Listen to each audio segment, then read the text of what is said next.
Claire, stop being so dramatic. It was just a joke. Holly's voice drifted from somewhere behind my right shoulder, muffled by the high-pitched whistling sound tearing through my own windpipe. Yellow dust smeared across the white satin of my wedding gloves. The thick ribbons slipped through my fingers because my hands could no longer form a fist. I am 38 years old. As a pediatric occupational therapist, I spend my days teaching children how to regulate their breathing during panic attacks. But standing in the aisle of that renovated Concord factory, trying to suck air into a closing throat, I knew this was not a panic attack. 60 seconds ago, Mia, our wedding coordinator, had closed the bridal suite door after confirming the label on a white cardboard box.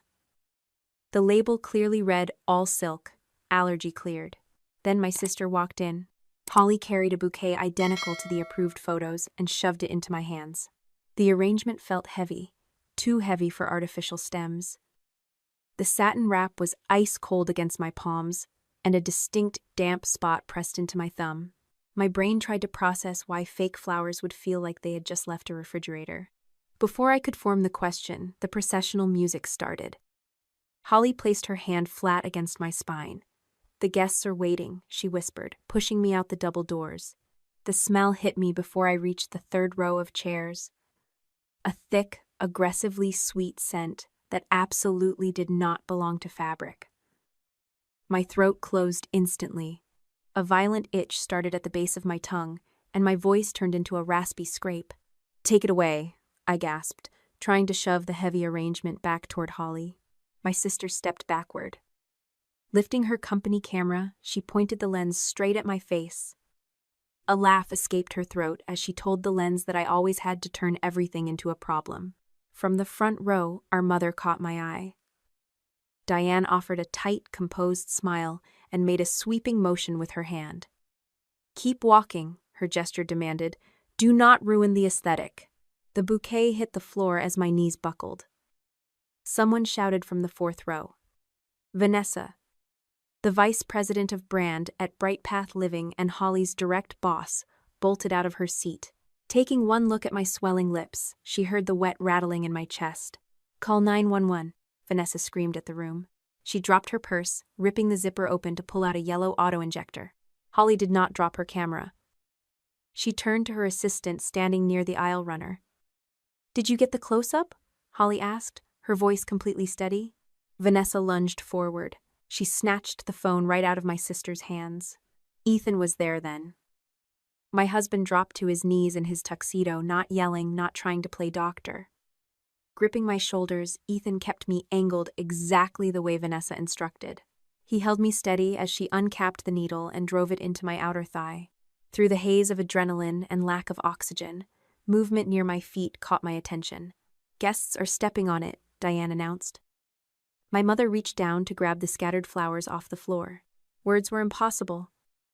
Grabbing Ethan's wrist, I squeezed with everything I had left.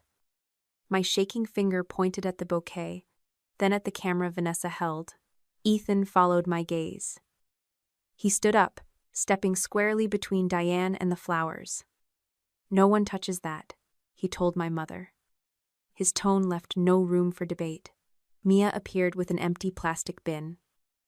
The coordinator scooped the flowers inside, clamped the lid shut, and ran toward the venue office to lock the door. Next to me, Holly's assistant was staring at her own empty hands. "The footage already synced to the cloud workspace," the young woman whispered, looking completely terrified. The red and blue lights flashing against the light snow outside felt like a hallucination. Paramedics loaded the stretcher into the back of the ambulance.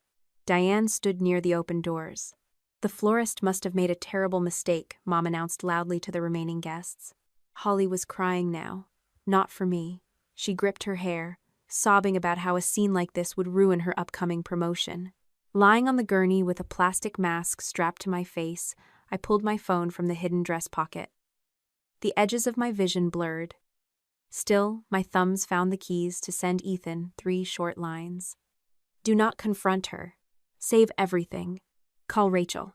Ethan read the illuminated screen. He looked at me, realizing I had been preparing for a war long before today. He dialed the number as the ambulance doors slammed shut, bringing the phone to his ear. Rachel picked up on the second ring. She only asked one question. Did Holly use a company camera? Ethan looked through the venue window, straight at the device still clutched in Vanessa's hand. Yes, Ethan said. Rhythmic beeping echoed off the pale hospital walls. The sharp ache in my throat felt like I had swallowed crushed glass. I blinked against the harsh fluorescent lights of the recovery room, trying to clear my blurred vision. A plastic tube taped to the back of my hand tethered me to a metal IV pole, dripping clear fluid directly into my vein. A doctor stood at the foot of my bed, quietly explaining the risk of a biphasic reaction to Ethan. He said the anaphylaxis could return even after the initial epinephrine wore off, so they were keeping me overnight for strict medical observation. Ethan dragged a green vinyl chair closer to my bedside. His eyes looked entirely bloodshot, but his voice stayed perfectly level. The venue coordinator locked the bouquet in the main office, Ethan said. He leaned forward, resting his elbows heavily on his knees. Vanessa filed an incident report with her corporate office before she even left the parking lot. Most brides would ask about their ruined dress. I swallowed hard, fighting the residual swelling that still coated the back of my tongue. Is the camera footage safe? I whispered. Ethan nodded, brushing a stray piece of hair from my damp forehead. Mia secured the memory cards before anyone else could touch them, he assured me. The thick, suffocating scent of gardenia perfume announced my mother before she pushed the heavy wooden door open. Diane rushed to the edge of the mattress, throwing her arms around my neck and squeezing tight enough to pinch the IV line against my skin. Thank God you are all right, Mom cried, her tears wetting the shoulder of my hospital gown. The florist made an unforgivable mistake, but we are going to get through this together. I turned my head away from the overpowering perfume, seeking fresh air. Did you know the real flowers were in that box? I asked. Diane pulled back abruptly. Her face twisted into a practiced mask of wounded shock. How can you even ask that? She demanded, placing a hand over her chest. Your sister is practically catatonic in the hallway. Holly made a stupid mistake trusting that vendor. And now you are acting like she planned a murder. Mom gripped the metal bedrail, her knuckles turning white under the bright lights. You cannot ruin her entire career over one clumsy moment, she insisted, her voice dropping into a harsh, commanding whisper. She is your family. Arguing requires oxygen. And I barely had enough air to keep my own lungs inflated. The familiar anger sitting behind my ribs did not explode into screaming. It simply hardened into something very cold and very patient. Put that in writing, Mom, I croaked out. My throat burned with every single syllable. I cannot process this while medicated. Just text me what you want me to say. Diane actually looked relieved. The woman who raised me genuinely believed I was returning to my usual role of absorbing the family mess to keep the peace. She pulled her phone from her designer purse, her thumbs flying across the glass screen. A moment later, my device buzzed on the plastic tray table. I picked the phone up and read the long paragraph. Diane had typed out exactly what I needed. She wrote that Holly only wanted to prove I exaggerate my allergies, and it was just a harmless prank gone slightly wrong. Without saying another word, I dragged her message directly into a secure cloud folder labeled House Receipts. 3 months ago, I had opened a mysterious web link sent by an anonymous subscriber. Staring back at me on that web page was a video of myself, crying bitterly at our father's funeral. Holly had recut the raw footage, adding a humorous voiceover about her overly dramatic older sister throwing a tantrum over estate inheritance. That was the exact day I sat down in Rachel Kim's law office. Rachel had poured me a glass of cold water and handed me a yellow legal pad. Never argue on the phone, the attorney had instructed. Tapping her pen on the mahogany desk. Let them talk, let them feel comfortable, and get absolutely everything in writing. Lying in the hospital bed, staring at my mother's written admission, I realized the absolute truth. I had given my sister one final chance to respect my medical boundaries at my wedding. Holly chose the content instead. Diane saw me put the phone down and entirely misinterpreted my silence. Listen to me, Mom said, her tone completely dropping the tearful, worried act. If you try to make a legal spectacle out of this, I will pull every cent of the vendor payments for this wedding. Ethan stood up from his vinyl chair, crossing his arms over his chest. There are no payments to pull, Diane, my husband said quietly. Claire and I paid every deposit ourselves. My mother froze in place. Her eyes darted between Ethan and me, rapidly calculating her missing leverage. She did not know I had spent the entire last year quietly untangling my life from hers. The joint bank accounts were closed. The emergency contacts had been permanently updated. The townhouse was entirely in my name, purchased with my own salary. I just had not bragged about any of it. Sunday morning brought clear winter sunlight streaming through the hospital blinds. It also brought the delivery of a massive digital and physical legal demand package. Rachel Kim did not wait for the business week to officially begin. Ethan sat beside my bed, scrolling through a barrage of incoming messages. He read the updates aloud as my family panicked in real time. Holly had just received a formal preservation notice delivered straight to her apartment door. The legal document explicitly required her to stop deleting texts, emails, and raw video footage. Attached to the notice was a preliminary itemized medical statement. The list included the emergency ambulance ride, the trauma room fees, the overnight hospital observation, and the specialized allergy treatments. The current estimate sat at exactly $80,000. That number was more than my sister's annual corporate bonus. The first page of the legal demand was devastatingly simple. Under the primary billing section, Rachel had clearly printed one defining sentence. Responsible party named Holly Bennett. Ethan read another message from the extended family group chat. Holly is screaming at your mother, he said, his eyes scanning the bright screen. She is furious about the hospital money. Then Ethan paused, tilting his phone toward me so I could read the text myself.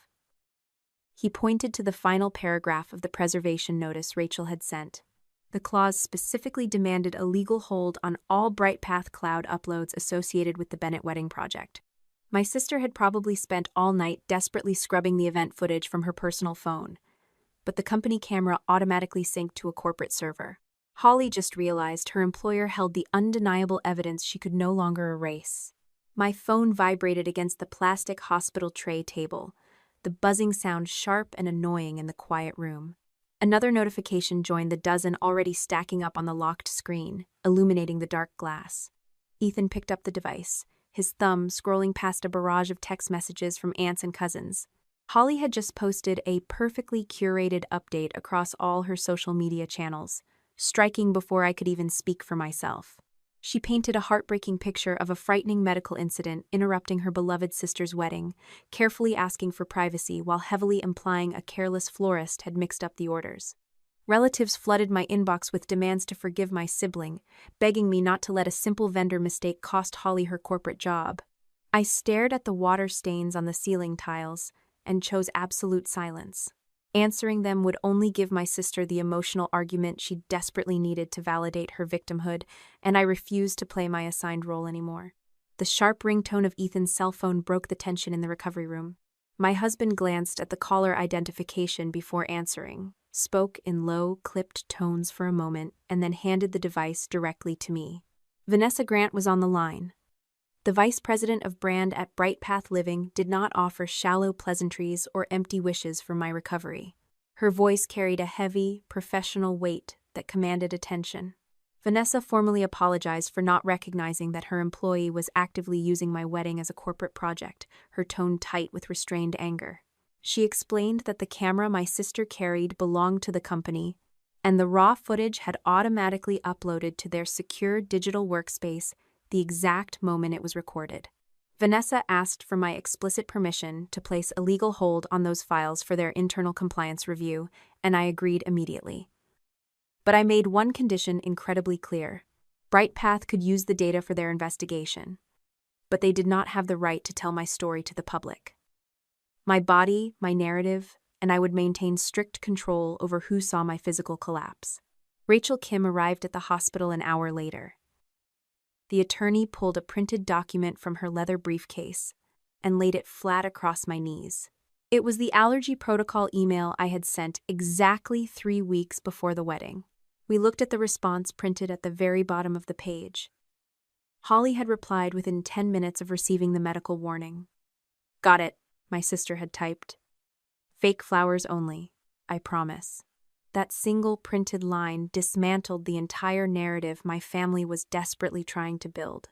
Holly could never claim ignorance in front of a compliance board or a judge, when her own written words proved she knew exactly how dangerous lily pollen was to my immune system. Rachel tapped her silver pen against the paper, explaining that the BrightPath compliance team had already started pulling corporate expense records. They found a glaring anomaly from the week of the wedding. My sister had used her company credit card to pay a vendor that was explicitly not on the approved corporate list. The transaction was categorized under visual content props. When confronted by Human Resources earlier that morning, Holly claimed the charge was for a completely different marketing campaign, but the digital timestamp on the delivery receipt proved otherwise.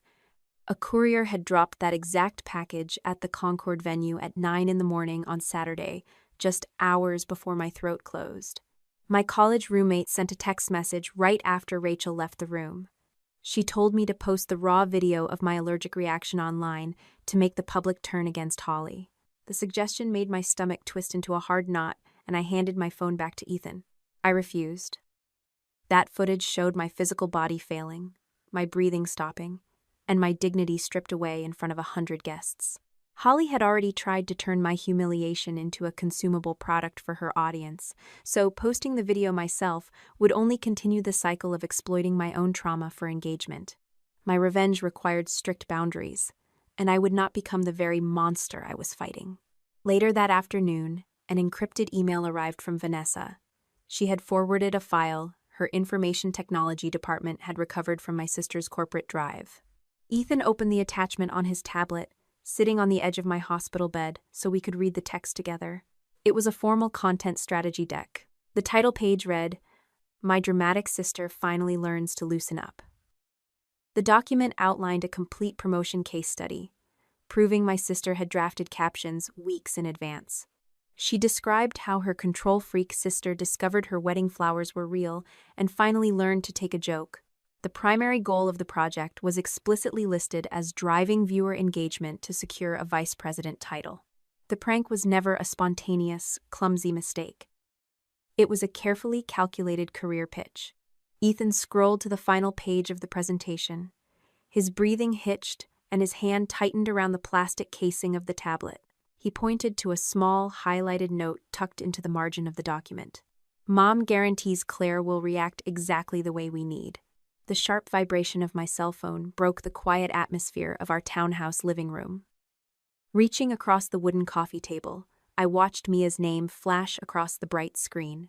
Our wedding coordinator sounded entirely terrified when I answered the call. Holly had just directed her lawyer to send a threatening cease and desist letter to Mia, officially blaming the venue staff for letting toxic pollen anywhere near the ceremony. I closed my eyes, listening to the young woman frantically apologize for a mistake she never actually made. My throat still ached when I spoke, but my tone stayed firm. I told Mia to take a deep breath and ignore the legal threat.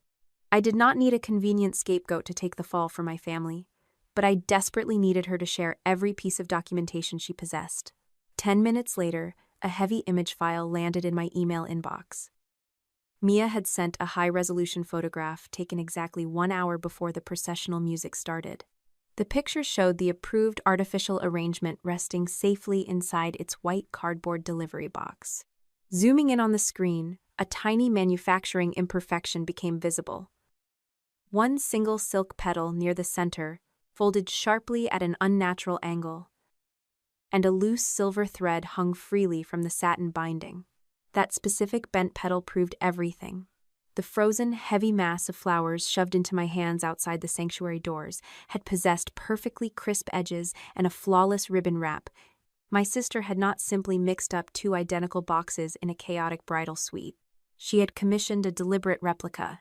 A video attachment followed the photograph. The venue security camera from the second-floor hallway captured a silent, damning performance. At 2 o'clock, Mia left my room holding her silver clipboard, effectively finishing her final safety sweep. 5 minutes passed on the digital timestamp. Then, Holly appeared on the screen. My sister carried a rectangular box tucked discreetly under a long protective garment bag. In the corner of the corridor, my mother stood waiting. Diane stared intensely at her gold wristwatch, tapped a quick message into her phone, and gave Holly a sharp nod right before the heavy wooden doors swung open. Rachel called me later that same afternoon with the missing puzzle piece. The strange corporate expense report from Bright Path Living had finally led my attorney to a physical location. An independent floral studio located 30 miles outside of Boston confirmed fulfilling a highly unusual rush order. The shop owner forwarded the email chain directly to Rachel, assuming my lawyer was simply wrapping up standard vendor payment disputes. Reading the printed correspondence made my chest tighten with a familiar, suffocating panic. Holly had attached a detailed photograph of my silk arrangement to her initial email, demanding an exact, real flower copy. Her written instructions were meticulously specific. The fresh stems must be completely hidden inside a plastic holder. The ribbon wrap had to be identical to the provided reference picture, and the delivery container could not feature any obvious floral branding. The suburban florist simply assumed a wealthy bride wanted an elaborate surprise reveal for her groom. The tablet slipped from my fingers, hitting the couch cushions with a soft thud. I pressed the heels of my hands into my eyes, fighting a sudden wave of nauseating guilt. The shockingly cold ribbon, the unexpected heavy weight, the damp spot pressing against my thumb all flashed vividly through my memory. I should have thrown it on the floor, I whispered to the empty room. I felt the difference immediately, and I still walked down that aisle anyway. Ethan walked out of the kitchen, carrying 2 steaming mugs of tea. He set them on the table and sat beside me, his solid presence anchoring me back to reality. My husband reminded me gently that I had distributed a strict written safety protocol weeks in advance. Mia had officially cleared the room, the processional music was already playing loudly, and Holly was my own sister. You trusted your family because they gave you absolutely no time to question the switch, Ethan said, pulling my hands away from my face. The person who breaks the safety system is entirely responsible, Claire. Not the person who trusted it. My husband was right, and the absolute proof of their calculated timing arrived the very next morning. Vanessa sent a secure digital file containing the text message logs recovered from Holly's corporate cell phone. My sister had used the company device to text Diane while hiding out in the venue hallway. I scrolled through the bright green bubbles, reading the exact conversation my mother and sister shared while I sat happily in the bridal suite. What if she notices the wait? Holly had typed. Hand it to her right when the music starts, Diane replied instantly. She will not stop her own wedding to inspect a bouquet in front of 100 waiting guests. A full minute passed on the digital timestamp before my sister sent her next message. She could have a real medical reaction, Holly wrote, showing a brief flash of hesitation. Diane delivered the final verdict just seconds before the processional began. At worst, she will cough and finally prove my point. My eyes scanned past the horrible wedding day messages, scrolling upward through their chat history. A hyperlinked text sent exactly 2 months prior caught my attention. Holly had shared a web address with our mother, accompanied by a single chilling sentence. Subscribers loved the funeral clip, so this will be bigger. The glowing hyperlink sat at the bottom of the text thread, pulsing like a tiny blue heartbeat against the white screen. Rachel had already warned us about this specific web address during our morning phone call. A former follower of my sister had grown disgusted by the wedding incident and legally surrendered their login credentials to my attorney.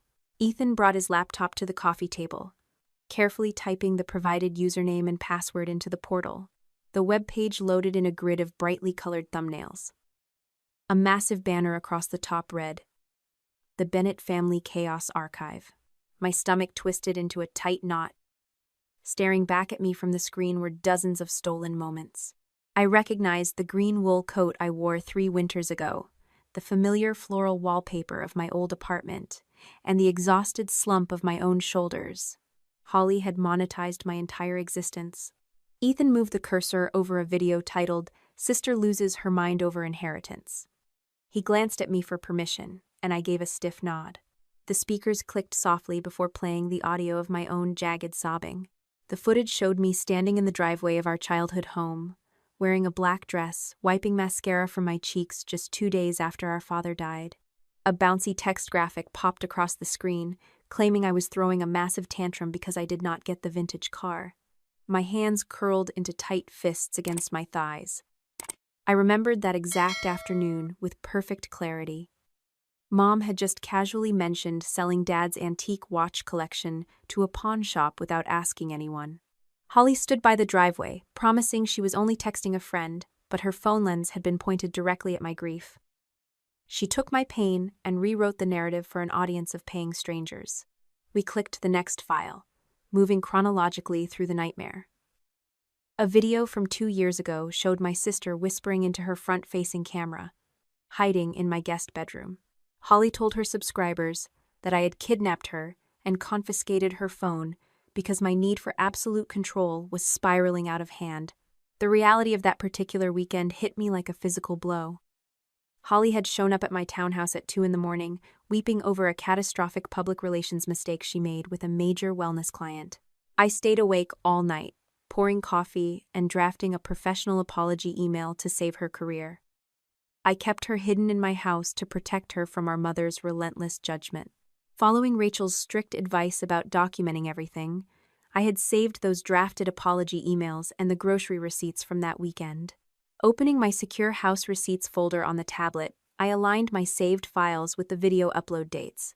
Every single time I sacrificed my own peace to rescue my sister, Holly turned my loyalty into premium content.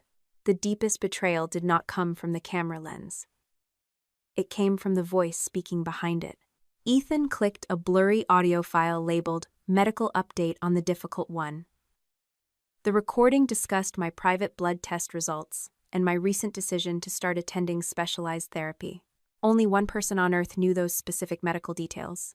My mother's voice echoed through the living room speakers. Diane sounded conversational, almost cheerful, as she complained to Holly about my supposedly dramatic health issues.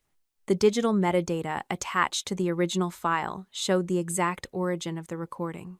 The data confirmed the audio was sent directly from a device registered to Diane Bennett. Mom was not just turning a blind eye to the online group. The woman who raised me was the primary source of the gossip. Ethan reached across the keyboard, his fingers resting heavily on the trackpad. "Let me close this," my husband said, his voice thick with an anger he rarely showed. "You do not need to watch your own family tear you apart." I placed my hand over his, stopping the movement.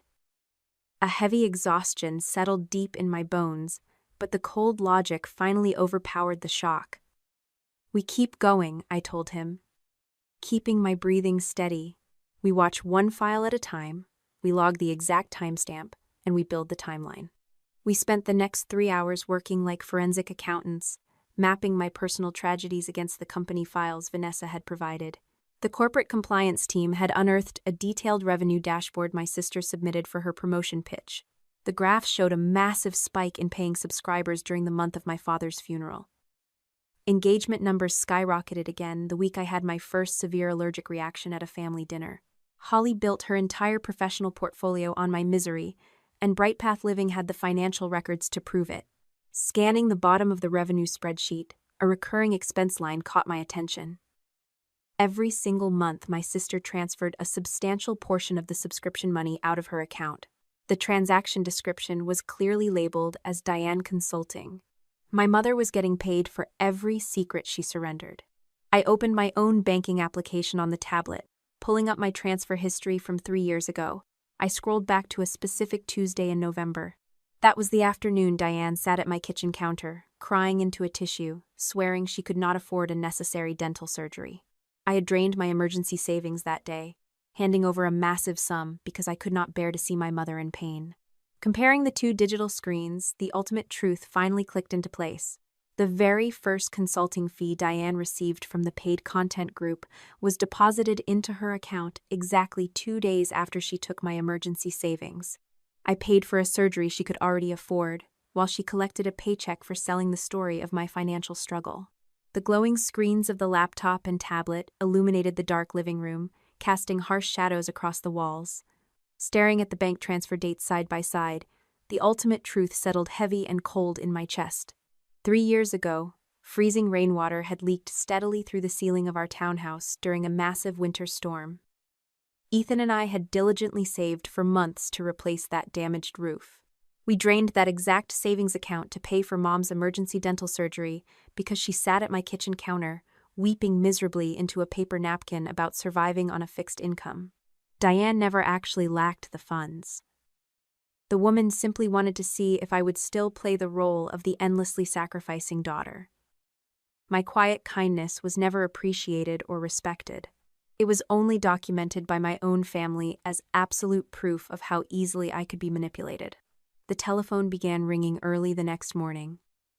My aunt called first, repeating the exact guilt-ridden phrases Diane had undoubtedly rehearsed with her over breakfast.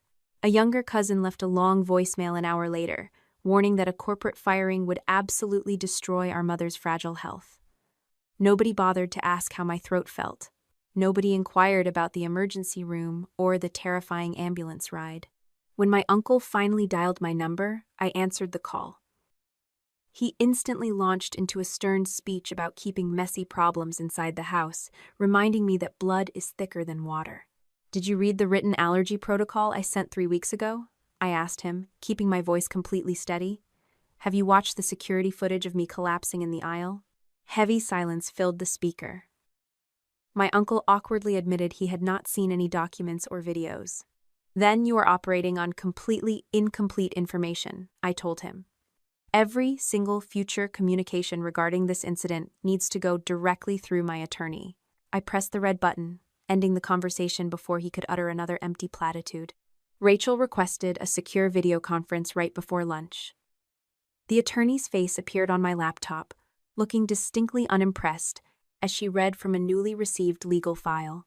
Holly had officially retained a defense lawyer. The opposing counsel offered to pay exactly half of my estimated medical bills via an immediate wire transfer. The seemingly generous offer came with 3 incredibly specific conditions attached. I had to sign a massive non-disclosure agreement, officially classify the wedding incident as a misguided family prank across all my social media platforms, and formally cease all contact with the BrightPath Living Human Resources Department. They wanted to murder the digital evidence before the Corporate Compliance Board could ever review it. The proposed financial relief would instantly erase the crushing weight of the hospital debt, and walking away would definitely stop the relentless family phone calls. But signing that paper meant giving my sister permission to rewrite history one more time. "Reject the offer entirely," I instructed Rachel.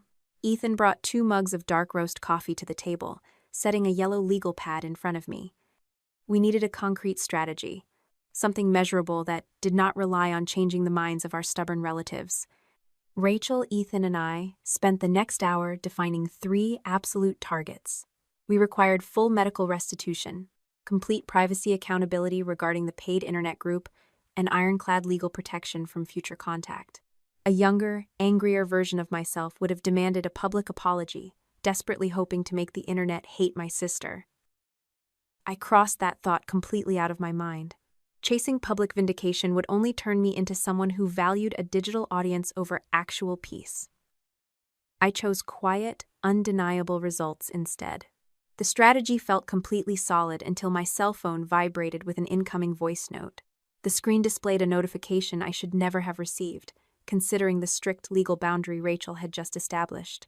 Holly had bypassed the lawyers entirely. Tapping the play icon, my sister's tearful voice filled the quiet room. She sounded absolutely broken, begging me to remember the terrible night I let her sleep in my guest room after her major public relations disaster. She swore Mom was the true mastermind behind the entire floral arrangement, crying loudly that Diane had aggressively pressured her into taking the risk. The raw emotion in her apology sounded incredibly convincing. But a tiny detail on the digital file caught my attention. The location metadata attached to the audio message clearly displayed a specific street address in downtown Boston. My sister was broadcasting her desperate, tearful apology from inside the BrightPath Living corporate headquarters at 9 o'clock at night. I forwarded the audio file straight to Rachel, explicitly pointing out the suspicious location tag. The attorney immediately contacted the corporate compliance director. The response from Vanessa arrived the following morning, carrying the heavy weight of a professional execution. The BrightPath server audit logs painted a damning picture of that late-night office visit. My sister had not gone to the building to collect personal belongings or seek comfort. Minutes after receiving Rachel's formal preservation notice, Holly had logged into a terminal and attempted to permanently delete the entire shared cloud folder. The system administrator caught her account frantically downloading the paid subscriber lists and erasing the drafted captions from the wedding promotion deck. Her late-night panic transformed a severe ethical violation into a verifiable corporate cover-up. Vanessa sent one final update before the weekend officially began. The compliance department had upgraded their routine review to a formal corporate investigation. The hearing was scheduled for Monday morning, but my sister had already launched her counterattack. Holly had just submitted a sworn statement to Human Resources, claiming I had spent the last 6 months orchestrating a jealous conspiracy to destroy her entire career. Monday morning arrived gray and bitterly cold, with rain lashing against the windows of our Waltham townhouse. I stayed sitting at my kitchen island, wrapping both hands around a warm ceramic mug to steady my nerves. Going into the Boston corporate office would only give my sister the dramatic audience she desperately craved, and my lungs still burned with a dull ache if I breathed too deeply. Instead of attending the formal compliance hearing in person, I had drafted a single-page statement detailing the timeline of my physical collapse and the resulting medical debt. Vanessa called our house precisely at noon, her voice echoing slightly over the speakerphone resting on the granite counter. The vice president sounded completely exhausted, but she kept her promise to protect my privacy. She confirmed the compliance board only viewed the raw video footage once behind closed doors, keeping my physical breakdown away from office gossip. Then, Vanessa began reading straight from the official hearing transcript. Holly had walked into the boardroom wearing a conservative gray suit and a practiced, tearful expression. According to the record, my sister opened her defense by playing the terrified, innocent sibling. She swore the suburban florist had completely mixed up the delivery boxes, claiming she had absolutely no idea the heavy stems were real until I collapsed. The lead compliance officer did not argue with her tears. He simply slid a printed copy of the corporate expense receipt across the polished mahogany table. The vendor confirmation clearly highlighted my sister's written request for an exact, real flower copy. Caught in her very first contradiction, Holly smoothly pivoted. Vanessa explained how the crying stopped instantly. My sister shifted her posture in the leather chair, claiming she assumed the fresh blooms were completely safe and pollen-free. Rachel had prepared us for that exact maneuver. The corporate investigator flipped to the next page in his manila folder, revealing the printed allergy protocol email. He read Holly's own written reply out loud for the entire executive board to hear. "Got it, fake flowers only, I promise." The transcript showed the tension escalating. Holly aggressively insisted she never actually touched the bridal arrangement that morning. She claimed Mia, the venue coordinator, must have handed me the wrong cardboard box in the rush of the moment. That desperate lie crumbled under the weight of digital video. The compliance team pressed play on the hallway security feed. Every director in the room watched Holly carry the concealed rectangular box toward the bridal suite, exchange knowing nods with our mother, and walk away hiding the safe silk arrangement under a black garment bag. Running out of external scapegoats, Holly aimed her defense strategy closer to home. She pointed a manicured finger at the frozen video frame of our mother. "Diane told me to do it," my sister announced to the silent room. Vanessa paused her reading, letting out a sharp breath over the phone line. The compliance director asked Holly a very simple question right then, the executive told us. He asked why a simple family prank required a corporate credit card. My sister had no answer for the financial trail, but the hearing was far from over. The real devastation arrived when the board reviewed the audio from the wedding aisle. Vanessa described the heavy, sickening silence in the boardroom as the raw microphone feed echoed off the walls. The executives heard my breath turn into a desperate, wet rattle. They heard Holly laughing in the background. "Keep rolling," my sister's recorded voice commanded the camera assistant. "She is going to lose it." Then came the chaotic sound of Vanessa dropping her purse and shouting for an ambulance. Over the rising panic of a medical emergency, the microphone caught my sister's ultimate priority. "Did you get the close-up?" Holly asked. Hearing those specific words read back to me made the kitchen feel incredibly small. Ethan reached across the counter, covering my cold hand with his warm palm. The compliance board moved directly to the recovered server drive. They projected the promotion strategy deck and the paid subscriber dashboard onto the wall for everyone to analyze. Faced with undeniable proof of unauthorized monetization and calculated cruelty, the corporate mask finally slipped off. According to Vanessa, Holly completely abandoned the weeping sister routine. Her voice turned flat and chillingly clinical. She stared directly at the Human Resources Director and stated that our mother provided all the private medical information for the internet channel. Diane Bennett bears the majority of the responsibility for this content, Holly declared, officially selling out the woman who had protected her for 30 years. The formal verdict required less than 20 minutes of deliberation.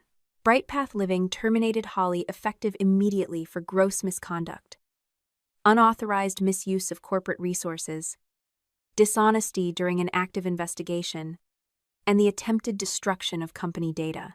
The Human Resources Department instantly voided her annual performance bonus and canceled all her unvested equity shares according to their strict ethical policy. Vanessa delivered the final crushing blow before ending our call.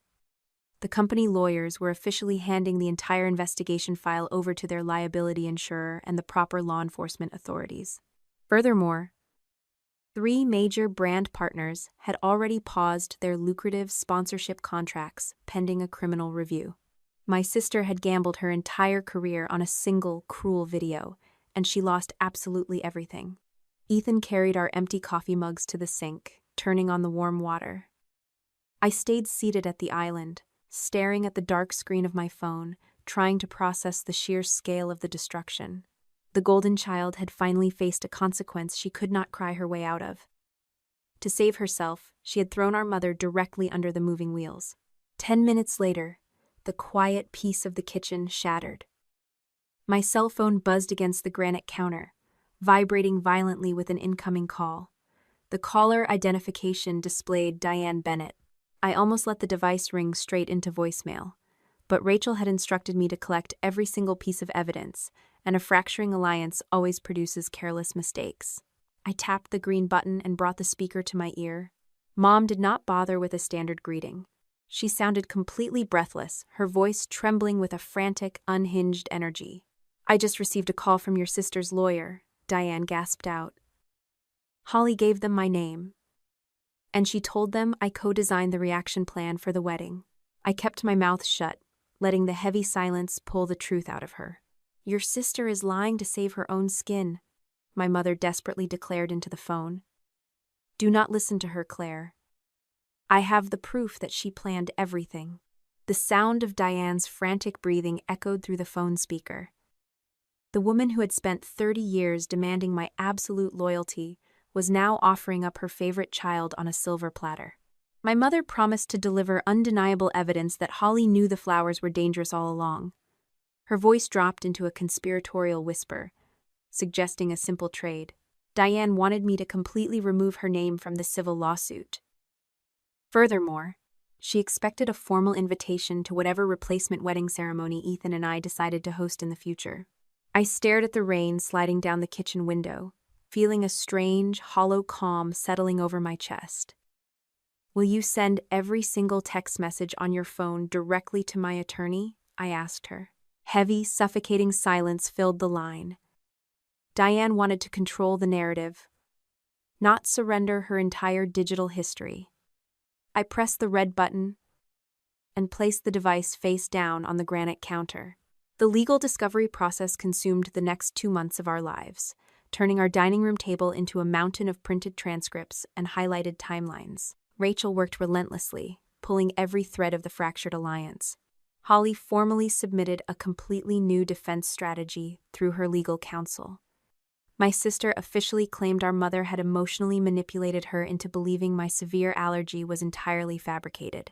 To support this sudden victim narrative, Holly willingly surrendered months of private text messages. The printed pages showed Diane repeatedly calling me an attention seeker, assuring her younger daughter that my medical history was completely exaggerated. But in her desperate attempt to sink our mother, my sister inadvertently confessed to a fatal detail. Her own legal filing openly admitted she had read my strict safety protocol before placing the order for the fresh lilies. Every single time one of them tried to shift the blame, they only succeeded in adding another layer of concrete to their own sinking shoes. We thought the text messages were the strongest piece of evidence, but the turning point arrived on a quiet Tuesday afternoon. Rachel called me from her downtown office, her usually composed voice carrying a sharp edge of triumph. A freelance camera assistant named Lily Chen had just changed the entire trajectory of the investigation. Lily had worked as an independent contractor for the production company Brightpath hired to film my wedding. After reading Holly's sworn statement, blaming the external crew for the missing safety checks, the young assistant decided to correct the official record. Lily completely understood standard industry workflow. The production team utilized a dual-system audio setup, meaning every single microphone recording was automatically backed up as a checksum clone onto an encrypted field drive. My sister had frantically deleted the files from the Brightpath corporate cloud workspace, mistakenly believing she destroyed the only copy. But the original physical drive remained safely locked inside a fireproof safe at the production company headquarters, preserved under a standard contractor retention policy. Rachel immediately issued a subpoena, securing the clean audio files, along with an unbroken chain of custody manifest. Ethan and I drove to the law office the following morning. We sat in plush leather chairs while Rachel connected a small speaker to her laptop. The audio file captured the chaotic ambient noise of the venue hallway, exactly 3 minutes before the processional music started. "Keep the flowers close enough for the reaction to read on camera," Diane instructed clearly over the background chatter. A rustling sound indicated shifting fabric. Then, my sister spoke. "She will not actually stop breathing, right?" Holly asked, her tone laced with a sudden, nervous hesitation. My mother did not hesitate. "Claire always makes everything sound fatal," Diane replied, her voice dripping with casual disdain. Hearing the actual recording felt fundamentally different than reading text messages. They had openly discussed my physical distress as a necessary plot point for their internet video. They acknowledged the medical risk and explicitly chose to ignore it. Armed with the raw audio transcript, Rachel cornered both women during their separate sworn depositions. Under penalty of perjury, Diane initially testified that she never once discussed my potential physical reaction with anyone. Rachel simply slid the audio transcript across the table. Watching her carefully constructed lie collapse, my mother frantically changed her story, suddenly claiming she only trusted Holly's repeated assurances about the arrangement being safe. Across town on a different afternoon, Holly sat in a separate conference room and swore under oath that Diane personally guaranteed the allergy was completely fake. The two women were permanently locked into fundamentally contradicting testimonies. Neither could tell the truth without facing severe legal consequences, and their carefully maintained public image shattered into jagged pieces. The realization of their impending ruin prompted one final, desperate campaign for salvation. 2 thick envelopes arrived in my mailbox on the same afternoon. Diane sent a sprawling, tear-stained letter warning that my sister would face actual prison time if I refused to submit a statement asking the judge for maximum leniency. Holly mailed a typed document via her lawyer, insisting our mother would lose her beloved vacation property to legal fees if I did not formally drop Diane from the civil claim. Standing by the mailbox in the late summer heat, I read both letters twice. For 3 decades, my designated purpose in the Bennett family was absorbing the pain so they would never have to face the consequences of their own actions. They were demanding I play the exact same role one last time. I carried the envelopes straight to the kitchen recycling bin and dropped them inside. Walking back into the living room, I dialed my attorney. "Proceed with the maximum settlement demands and file the permanent no-contact orders," I told Rachel, finally letting go of the heavy guilt I had carried my entire life. Rachel let out a satisfied breath over the phone. "I am glad you said that," the attorney replied. "The local prosecutor just called my office with an update on the criminal charges. The state was fully prepared to offer Holly a negotiated plea deal, but the agreement hinged on 2 non-negotiable conditions. My sister had to officially plead guilty to intentional exposure and reckless endangerment. Furthermore, the prosecutor required her to surrender every single financial record connecting our mother to the exploited internet channel. Holly had exactly 48 hours to choose between saving her own freedom or protecting the mother who helped orchestrate her downfall. 11 months passed, bringing heavy snow back to the Massachusetts suburbs. My lungs had fully healed, but the sharp, sweet scent of lilies spilling from a local grocery store display still made my chest seize tight. Ethan and I tracked our slow recovery in a thick binder of receipts. We logged the final hospital bills, the therapy co-payments, the lost professional wages, and the completely ruined catering deposits. The consequences for my family looked vastly different. My sister officially lost her corporate sponsorship deals and listed her luxury condominium on the real estate market. Mom silently resigned from her prestigious charity board after her cruel text messages circulated through our extended family group chats. The final civil mediation took place in a windowless conference room in downtown Boston. The space smelled strongly of stale coffee and industrial carpet cleaner. Opposing counsel slid a thick stack of printed paper across the mahogany table toward Rachel. They offered to wire the entire medical restitution amount by the end of the business day. That massive financial relief came with a familiar, suffocating condition. Holly wanted me to sign a broad, non-disclosure agreement and publicly label my near-death experience a simple family misunderstanding. Diane sat at the far end of the long table, staring at her manicured hands. Mom wept quietly, begging me to let her keep the Cape Cod vacation property. She called the small cottage the last place our family was truly happy together, deliberately weaponizing my childhood memories. I looked at the woman who raised me and refused to sign a single lie. Rachel rejected the gag order entirely. My attorney secured the full financial damages and locked down permanent no-contact orders, leaving the truth completely intact and enforceable. A few weeks later, the heavy oak doors of the Suffolk County Courthouse swung shut behind me. Holly stood before the judge wearing a wrinkled beige blouse instead of her usual designer suits. No company cameras recorded her performance today. Staring straight ahead, my sister formally pleaded guilty to intentional exposure and reckless endangerment. The magistrate read the final sentence aloud to the silent room. Holly received actual physical confinement in a county facility, followed by years of supervised probation and mandatory court-ordered restitution. A permanent criminal record effectively killed her wellness brand career. Sitting in the wooden gallery, I did not ask the state for maximum vengeance or performative cruelty. I simply read a truthful victim impact statement into the official record, letting the unvarnished facts stand completely alone. Diane avoided a criminal indictment by cooperating fully with the prosecutor, but her cooperation carried a massive social price tag. To meet her portion of the civil settlement damages, the beloved Cape Cod property officially went on the market. Furthermore, Holly made sure the family isolation was absolute. Speaking to a handful of local reporters outside the courthouse steps, the former content director loudly blamed our mother for teaching her to view my physical pain as an acceptable commodity. The golden child finally turned her teeth on her primary protector. The courtroom corridors were completely empty when I finally walked toward the exit. But a familiar, trembling voice echoed near the metal detectors. Holly waited by the glass doors, clutching a cheap canvas tote bag against her chest.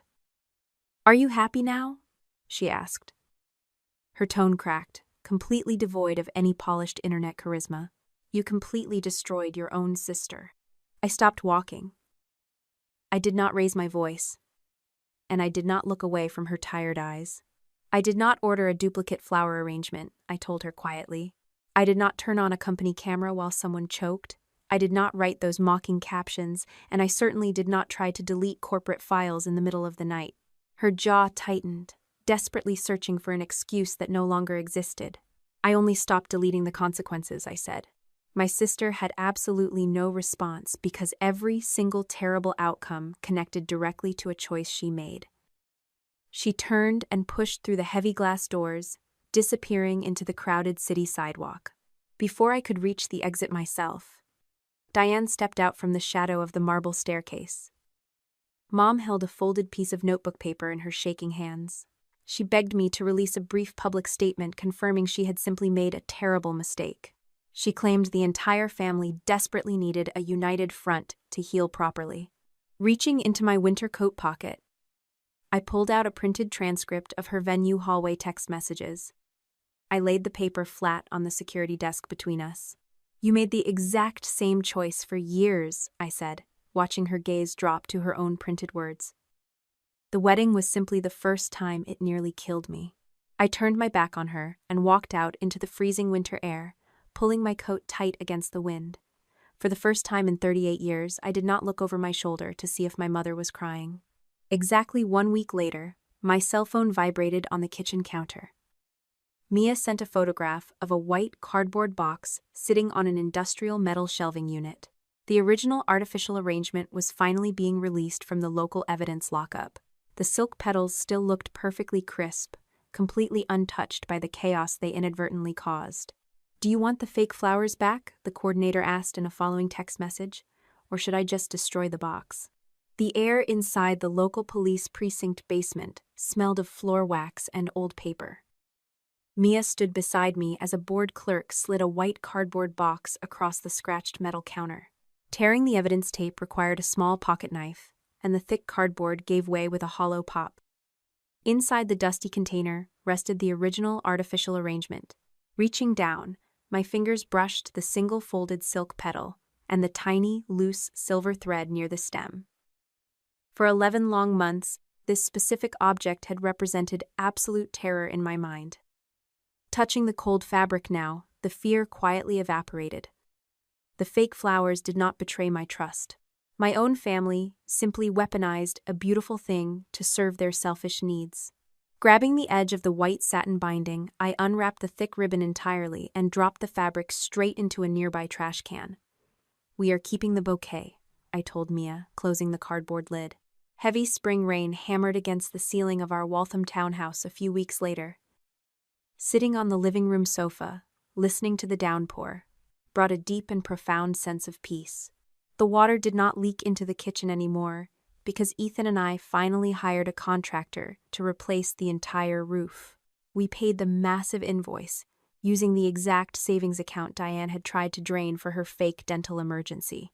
Our restored emergency fund sat quietly in the local bank, and our dining room now hosted loud, joyful dinners with actual friends. Stability turned out to be the ultimate payoff. Returning to my occupational therapy clinic happened slowly, governed entirely by my own physical healing process instead of someone else's content schedule. Part of the civil settlement money went towards something permanently measurable. Sitting at my kitchen island, I signed a large donation check funding comprehensive anaphylaxis emergency kits for the entire pediatric rehabilitation center. I did not record a promotional video about the contribution, and nobody posted a dramatic story online to farm internet sympathy. The quiet victory felt incredibly solid. That same afternoon, a surprising email arrived from Vanessa at Bright Path Living. The vice president forwarded a revised corporate handbook. The company officially updated their internal policies regarding employee content creation, mandating strict medical consent forms for any media featuring family members. Speaking up actually forced the massive corporate machinery to change its gears. The real test of that hard-won peace arrived exactly 1 year after the original disaster. February brought another bitterly cold Saturday to Massachusetts, but the interior of the Botanical Conservatory felt incredibly warm. We rented a private indoor greenhouse filled exclusively with broad green leaves, thick vines, and hanging ferns. Absolutely no blooming flowers were permitted inside the glass walls. The guest list only included 40 people who had stood by our side without ever demanding I erase my own trauma for their comfort. Mia walked into the bridal suite holding a physical silver clipboard. She did not just offer a verbal promise about the vendor deliveries. The coordinator handed me a printed safety checklist, and I signed my own name at the bottom in blue ink. A thick cream envelope sat on the dressing table near my mirror, threatening to ruin the quiet morning. The return address belonged to Diane. Mom had mailed a letter begging for a brief meeting, writing on the back flap that enough time had passed for our family to heal and move forward. Sliding my thumb under the heavy wax seal, I read exactly 2 sentences before stopping completely. The written apology remained entirely focused on how much the separation hurt her own heart. She still desperately needed me to fix her emotional discomfort. Folding the heavy paper back into neat thirds, I placed it inside a larger mailing envelope addressed to Rachel. I added a small yellow sticky note to the front. "No contact means no contact," I wrote, sealing the package shut. Ethan stepped into the warm greenhouse suite wearing a dark gray suit. He carried the old silk bouquet, now wrapped tightly in a thick emerald green velvet ribbon. Handing the arrangement over, my husband took a step back and simply waited. My hands gripped the artificial stems. The weight felt incredibly light, completely manageable, and deeply familiar. Running my thumb over the crushed velvet, no hidden moisture chilled my skin. A string quartet started playing a slow, beautiful melody from the main conservatory floor beyond the heavy wooden doors. Nobody rushed into the room to force the schedule. Mia did not push my spine forward, and Ethan simply smiled, offering his steady arm. The first time, my sister chose what I carried. This time, everyone waited while I chose for myself. Sometimes, the hardest lesson you will ever have to learn is that sharing the same bloodline does not automatically grant someone a permanent, free pass to destroy your peace. For years, society and relatives might have conditioned you to believe that being the bigger person always means swallowing your own pain, just to keep the family picture looking perfect.